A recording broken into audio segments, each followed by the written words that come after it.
Hello friends, welcome back in this another Python tutorial. So today I have exercise for you. तो exercise की question क्या है, चलिए देख लेते हैं. So yes, the question is take 3 inputs in single line using space separated and find the average of 3 numbers.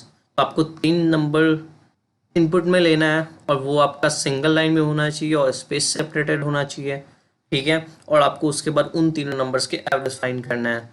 और जो है आपके पास एक नोट है, use only 2 lines of code. आपको 2 लाइन से ऊपर की कोड नहीं करनी है. That's the meaning of Python. आपको 2 लाइन से ऊपर की कोड नहीं करनी है, आपको 2 लाइन में ये कोड खत्म करके आपको प्रिंट करना है, ठीक है. सो चलिए मिलता है नेक्स्ट वीडियो में.